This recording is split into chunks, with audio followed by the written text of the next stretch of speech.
Hello viewers, welcome to Wrestle Bangla BD. Guys আজকে প্রথমে Friday night স্ম্যাকডাউনের বিষয়ে কথা বলবো এবং আপনাদের মধ্যে একজন কমেন্ট করেছিলেন ইকবাল হোসেন নামে, স্ম্যাকডাউন লাইভ হলো না কেন? স্ম্যাকডাউন এর জন্য হয়নি কারণ সৌদি আরবিয়াতে নাইট অফ চ্যাম্পিয়ন হবে। ডাব্লিউডাব্লিউই চায় না রিস্ক নিতে, এর জন্য আগে টেপ করে নিয়েছে। আশা করি আপনি আপনার অ্যান্সারটা পেয়েছেন।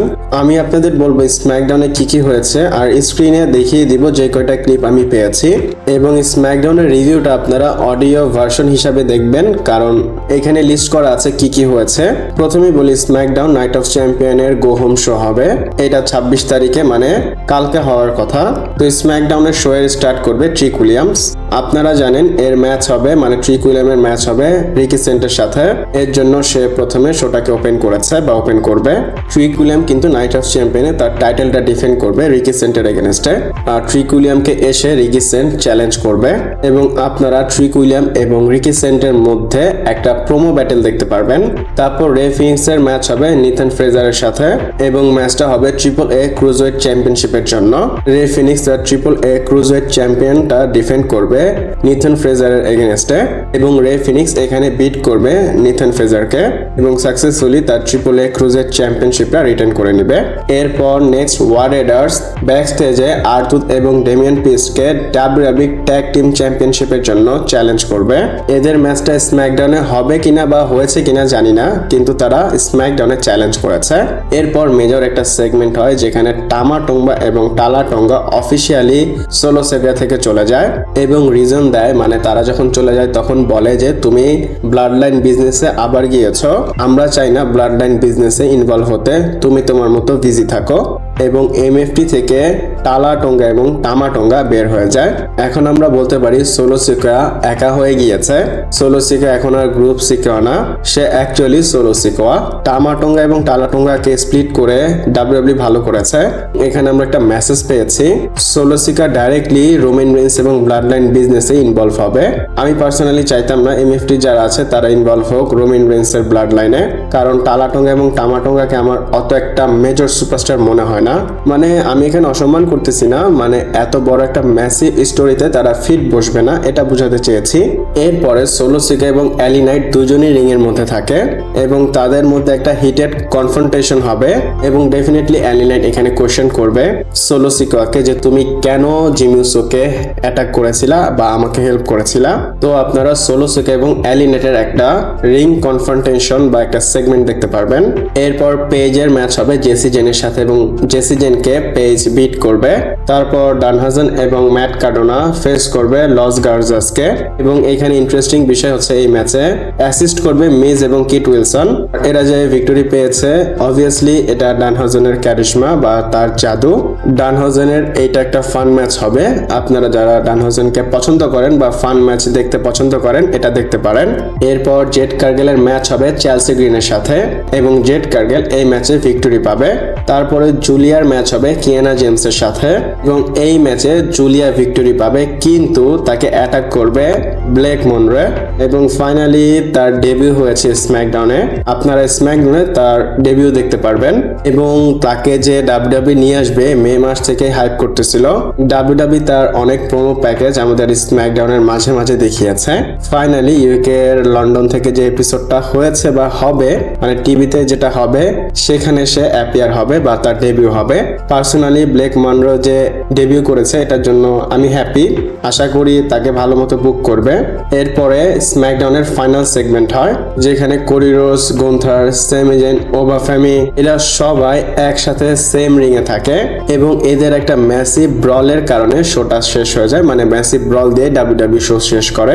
কোডি, স্যামি জেন, গুন্থারের ম্যাচটাকে হাইপ করার জন্য তারা এখানে এসেছিল। তারপর জেউসো ওবাফেমি এর জন্য আসে, তারা দুইজন ফাইনালে যাবে, তো তাদের মধ্যে যে জিতবে তারাই তো চ্যালেঞ্জ করবে। মানে এখানে যে এবং Oba Femi King of the Ring ফাইনালটাকে হাইপ করে আর ওই দিক দিয়ে স্যামি, গুন্থার, কোডি তাদের টাইটেল ম্যাচটাকে হাইপ করে।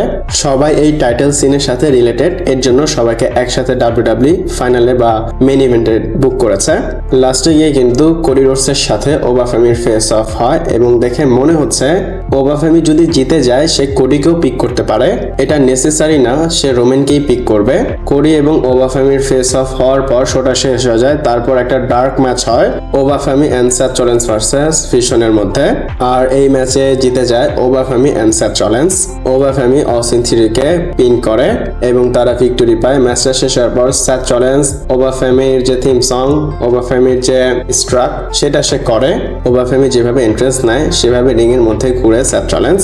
আপনারা হয়তো বুঝেছেন ফ্রাইডে নাইট স্ম্যাকডাউনে মিলিয়ে ঝিলে এগুলোই হয়েছে। এগুলো ফ্রাইডে নাইট স্ম্যাকডাউনের স্পয়লার। আপনাদের সকালে উঠে স্ম্যাকডাউন দেখতে হবে না, আপনারা চাইলে স্কিপ করতে পারেন এই ভিডিওটা দেখার পর। এবং আপনারা যেদিন স্ম্যাকডাউনটা দেখবেন বা যারা স্কিপ করবেন সেদিন রাতে 11টার দিকে নাইট অফ চ্যাম্পিয়ন দেখতে পারবেন। আপনাদের সকালে কষ্ট করে উঠতে হবে না, রাতে নাইট অফ চ্যাম্পিয়ন দেখতে পারেন। 10:30 থেকে 11টার মধ্যে শুরু হয়ে যাবে।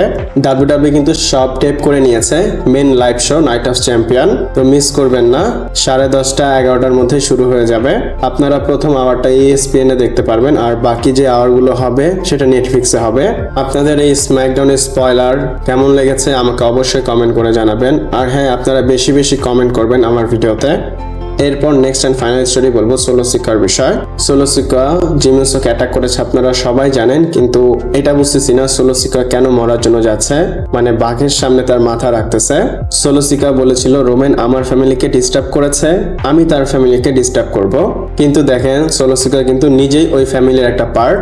যেমনটা মানে নাইট রতে এলি নাইটের যে ম্যাচ সেটা কস্ট করিয়েছিল, মানে জিমি উসোকে হারিয়ে দিয়েছিল এবং সবচেয়ে ভালো মানুষটাকে সোলো সিকা ডিস্টার্ব করেছে।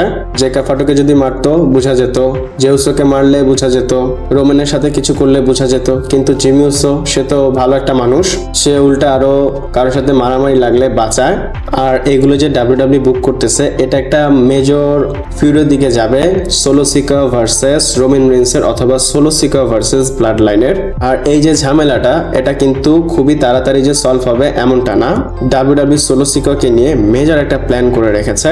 ধরতে পারেন মেজর প্ল্যানের যে বীজ সেটা WWE মাত্র বুনলো। প্রথমে কিন্তু রোমান রেন্স ইনভাইট করেছিল সোলোকে, সে ডিনাই করেছে, মানে রিফিউজ করেছে। রোমান রেন্স কিন্তু সেটার উপর কোনো রেসপন্স করেনি। তারপর জেকা ফাটু ভালো মতো বলেছে, সে রিফিউজ করেছে, ডিরেক্ট রোমান রেন্সের ফ্যামিলিকে অ্যাটাক করেছে। নাইট অফ চ্যাম্পিয়নের পর কিন্তু রোমান রেন্সের রেসপন্স আসবে। ইনফ্যাক্ট আমরা ধরতেছি ব্রক লেসনার এসে ওবাফেমিকে কস্ট করাবে। এমনও হতে পারে সোলো সিকা এসে জিমি উসোকে কস্ট করিয়ে দিতে পারে। সরি, জিমি উসোকে না, জেউসোকে এসে কিং অফ দ্য রিং টুর্নামেন্টের ফাইনালে কস্ট করাতে পারে। যদি এটা করে তাহলে রোমান রেন্স কিন্তু রাগ হয়ে সোলো সিকার সামনে যাবে আর সোলো সিকার অবস্থা খারাপ করবে। তো WWE হয়তো এই অ্যাঙ্গেলটা আমাদের দেখাতে পারে। আবার এটা ভাইবেন না রোমান ভার্সেস সোলোর সামারস্ল্যামে ম্যাচ হবে, সোলো সিকার আগে যে জিমি বা জেকাফের সাথে ম্যাচ হবে, তারপরে ফাইনালে রোমানের সাথে ম্যাচ হবে এবং ইভেনচুয়ালি সে লাস্টে গিয়ে রোমান রেন্সের ব্লাড লাইনে চলে আসবে। আমি চাই ব্লাড লাইনে চলে আসুক। আপনারা কি চান আমাকে কমেন্ট করে জানাতে পারেন।